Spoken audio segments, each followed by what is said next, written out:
I have watched dangerous men lie under oath. I have watched mothers collapse when verdicts were read. I have watched people walk into my courtroom thinking justice was something they could buy, bend, or bully.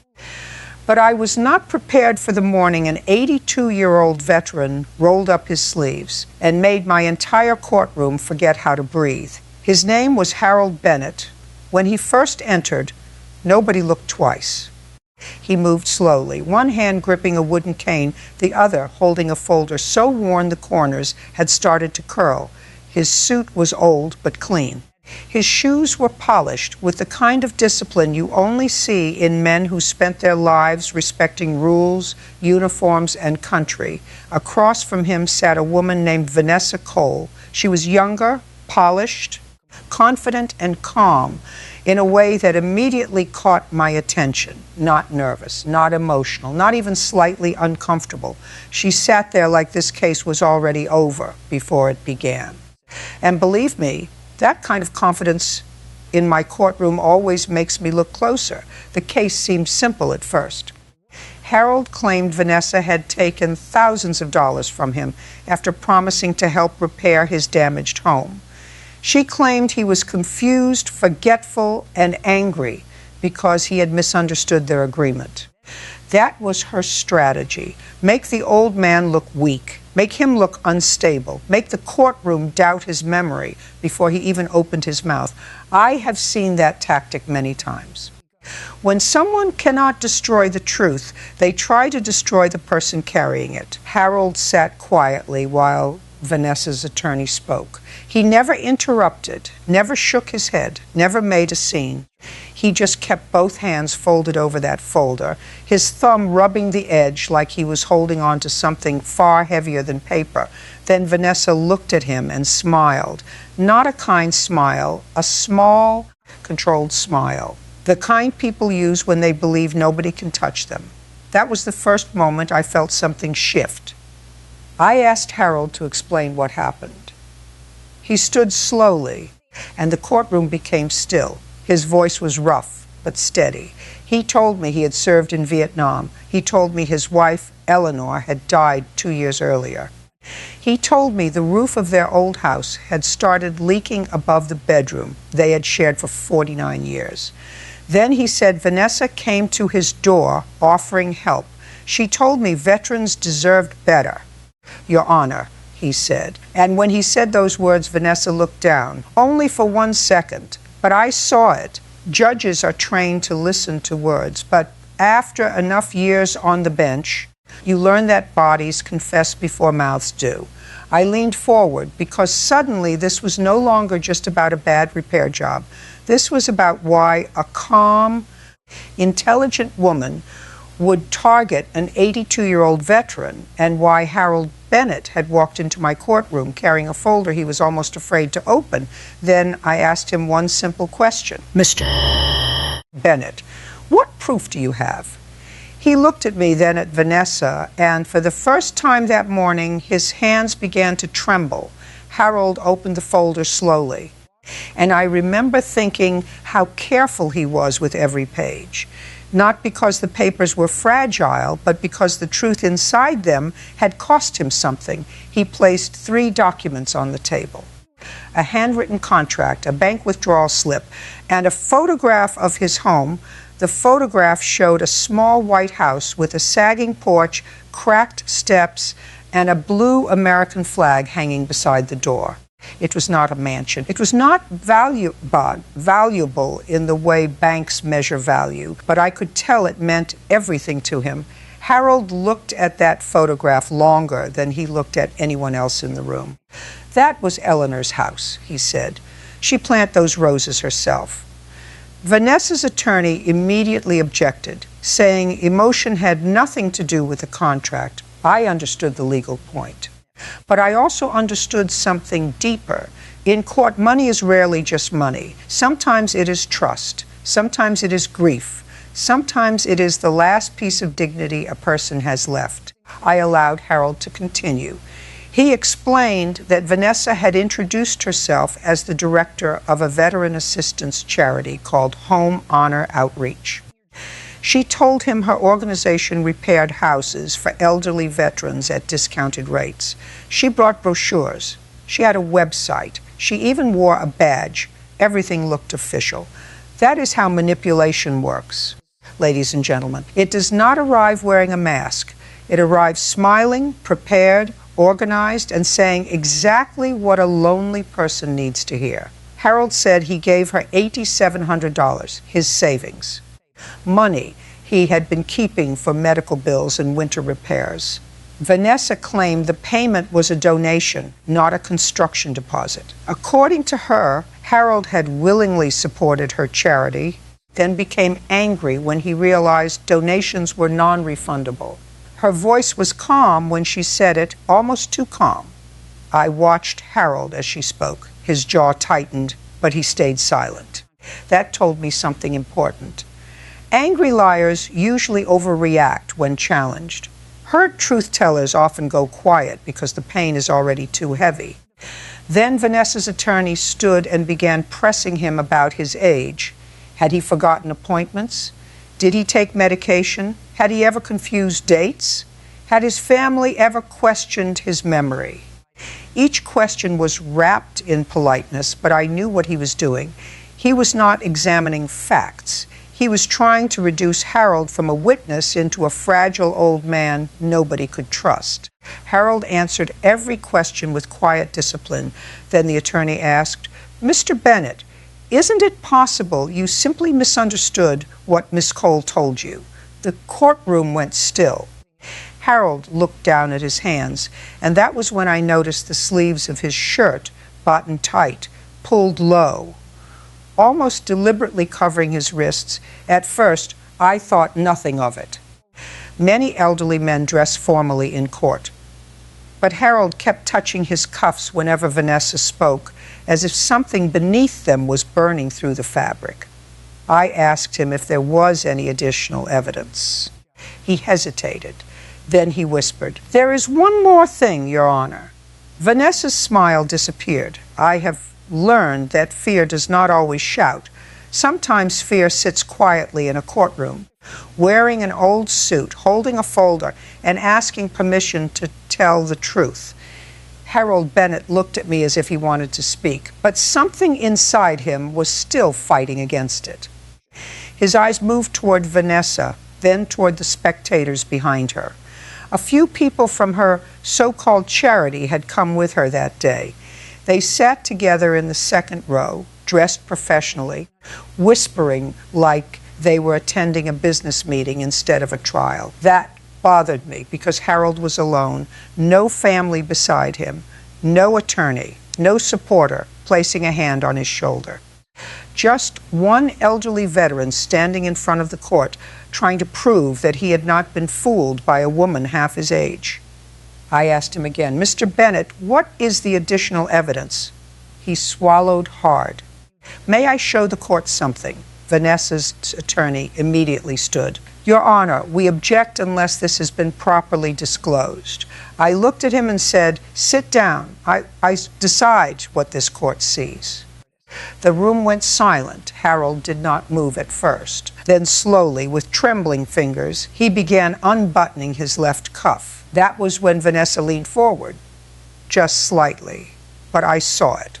Her calm was cracking. The prosecutor had not been involved because this was still a civil matter, but at that moment, every person in the room sensed that we were standing at the edge of something much darker than a contract dispute. Harold rolled the sleeve only halfway. Then he stopped. His voice dropped. "She told me not to show anyone." Now listen carefully, because that sentence changed the entire temperature of the courtroom. She told me not to show anyone. Not I forgot. Not I misunderstood. Not I was confused. That was not the language of a mistaken old man. That was the language of someone who had been threatened.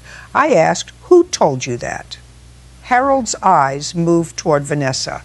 Vanessa's face had gone pale, but she forced a laugh. "Your Honor, this is ridiculous. I have heard guilty people laugh before. It is never as natural as they think. Real laughter releases tension. Fake laughter tries to control it. Harold rolled his sleeve higher. The first thing I saw was bruising, old bruising, yellow and purple marks running along his forearm, shaped like fingers. The courtroom inhaled all at once, but that was not what froze me, because beneath those bruises were words written in faded black marker across his skin, a date, a time, and a name, Vanessa Cole. For a moment, I did not speak, neither did the attorneys, neither did Vanessa.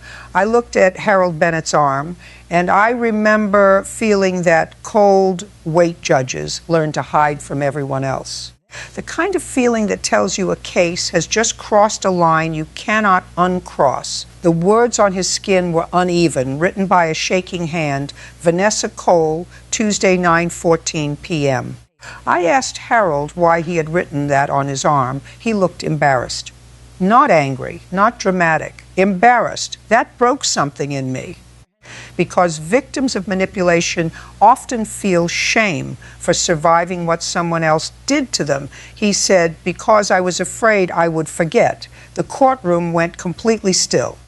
Then he explained that after Vanessa took his money, he started calling her office. At first, she answered kindly.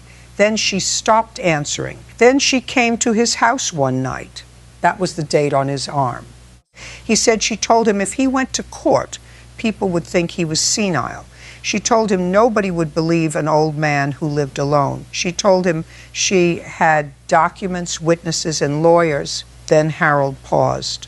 His eyes filled, but his voice stayed steady. She grabbed my arm when I tried to close the door.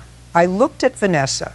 She was no longer smiling. Her attorney was whispering fast into her ear, but Vanessa's eyes stayed locked on Harold's sleeve like she could erase the evidence by staring at it hard enough. I asked Harold if he had reported the incident. He shook his head. No, Your Honor. I was ashamed. That answer hurt more than any legal argument in the room. I ordered a recess, but before leaving the bench, I instructed the bailiff to preserve the courtroom recording and asked my clerk to verify home honor outreach immediately. When we returned, everything changed. The clerk handed me a printout. The charity registration number on Vanessa's brochure belonged to a completely different nonprofit in Ohio. The website had been created only 5 months earlier. The address listed for the charity was a rented mailbox. And then came the detail that made my stomach tighten. Harold was not the only elderly veteran who had paid Vanessa. There were 6 others, 6 men, all widowed, all over 75, all living alone. That is when I understood the pattern. This was not a misunderstanding. This was a system. Vanessa had not just taken money from Harold Bennett. She had studied loneliness, grief, age, patriotism, and pride, then turned all of it into a business model. I looked at her and asked one question. Miss Cole, how many veterans did you visit after their spouses died? For the first time all morning, she had no answer. Vanessa stared at me like she was calculating whether silence would protect her. It would not. I asked for the courtroom monitor to be turned on. My clerk had found archived pages from her website, payment screenshots, and photographs she had used to advertise her charity. In every image, Vanessa was standing beside elderly veterans, smiling with one hand on their shoulder, presenting herself as a savior. But then we reached the video. A neighbor's doorbell camera had recorded the night Vanessa came to Harold's home. The footage was grainy, but clear enough. There she was, standing on Harold's porch at 9:14 p.m., the exact time written on his arm. The courtroom became so quiet that I could hear the monitor hum. Vanessa knocked. Harold opened the door. She stepped forward too close, using the kind of body language predators use when they know their victim is afraid to make a scene. Then we heard her voice. If you go to court, Harold, I'll make sure they know you're losing your mind. A woman in the gallery gasped. Harold looked down at the floor. Vanessa's attorney stopped writing. Then the video showed Harold trying to close the door. Vanessa grabbed his arm. Hard. the same place where the bruises were. And in that instant, I saw Harold's hand disappear into his shirt pocket. He pulled out a marker and began writing on his own skin while she shouted at him. That was the moment the courtroom broke. People started whispering. One juror covered her mouth. The bailiff stepped closer to Vanessa's table. And Harold simply stood there with tears running down his face, not because he wanted sympathy, but because the room finally saw what he had been carrying alone. Vanessa whispered, "That video is taken out of context." I looked at her and said, "There is no innocent context for threatening an elderly man on his porch at night." Then the final piece appeared. A spreadsheet recovered from Vanessa's email account listed names, ages, addresses, military branches, and marital status. Next to Harold's name was one word: recent widow. That was when even I struggled to stay composed, because this woman had not found victims by accident. She had categorized grief. She had ranked vulnerability. She had turned dead wives into business opportunities. And Harold Bennett, the quiet old veteran everyone was ready to dismiss as confused, had saved the one piece of evidence she never expected: his own arm. I looked at Vanessa, and for the first time, her confidence was gone. Not weakened, gone. The courtroom had seen the truth, and now justice was no longer waiting outside the door.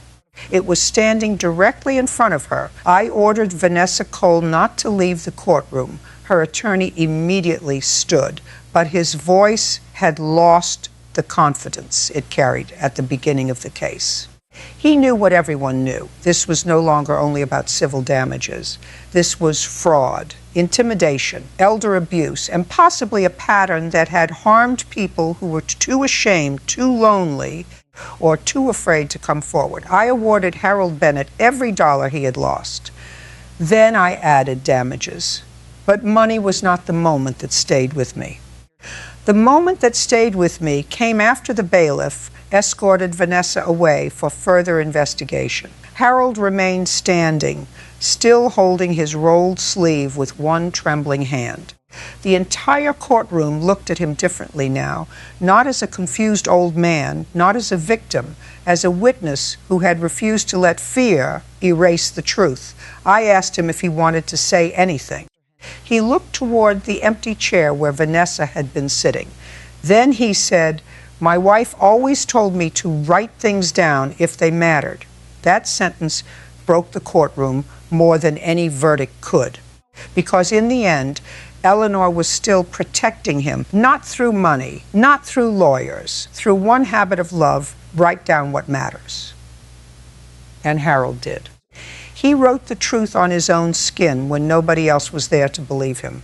I've presided over many cases, but that one changed the way I look at silence.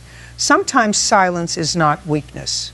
Sometimes it is an old soldier gathering the courage to show his wound. So remember this: predators do not always attack with fists. Sometimes they attack with paperwork, false kindness, fake charities, and perfect smiles. They search for people who live alone, people who grieve quietly, people who still believe a handshake means something. But justice has a way of finding the small details they overlook.